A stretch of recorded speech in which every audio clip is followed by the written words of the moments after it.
Hi everyone, Hi good to see you all everyone, good to see today. you today. Actually, I expected the population to be a lot lower today. It typically runs between 50 and 60% on the day the research papers due. I was hoping to have your exams back today, but the situation was that I went away for the weekend and I was supposed to get in yesterday at 5. And I expected to fully complete all the exams by midnight or so, which is the time that I usually go to bed. But my flight was delayed, and I ended up not getting in until 1 o'clock in the morning. Anyway, I'll do my best to have them finished by the next time we meet. Okay, in the last class we started talking about useful plant fibers. In particular, we talked about cotton fibers, which we said were very useful not only in the textile industry, but also in the chemical industry and in the production of many products, such as plastics, paper, explosives, and so on. Today we'll continue talking about useful fibers, and we'll begin with a fiber that's commonly known as manila hemp. Now, for some strange reason, many people believe that manila hemp is a hemp plant, but manila hemp is not really hemp. It's actually a member of the banana family. It even bears little banana-shaped fruits. The manila part of the name makes sense because manila hemp is produced chiefly in the Philippine Islands, and of course, the capital city of the Philippines is Manila.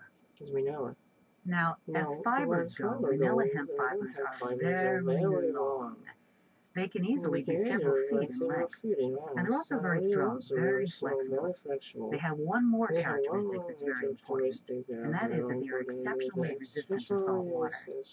And this combination of characteristics, long, strong, flexible, resistant to salt water, makes manila hemp a great material for ropes, especially for ropes that are going to be used on ocean-going ships. In fact, by the early 1940s, even though steel cables were available, most ships in the United States Navy were not moored with steel cables. They were moored with manila hemp ropes.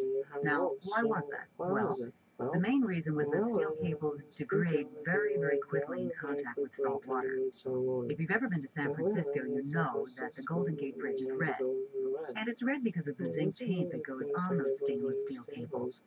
But if they start at one end of the bridge and they work to the other end, by the time they finish, it's already time to go back and start painting the beginning of the bridge again, because the bridge was built with steel cables, and steel cables can't take the salt air unless they're treated repeatedly with a zinc-based paint. On the other hand, plant products like manila hemp, you can drive through the ocean for weeks on end. If you want to tie your anchor to it and drop it right into the ocean, that's no problem, because plant fibers can stand up for months, even years, in direct contact with salt water. Okay, so how do you take plant fibers that individually you can break with your hands and turn them into a rope that's strong enough to moor a ship that weighs thousands of tons? Well, what you do is extract these long fibers from the manila hemp plant, and then you take several of these fibers and you group them into a bundle, because by grouping the fibers you greatly increase their breaking strength. That bundle of fibers is much stronger than any of the individual fibers that compose it.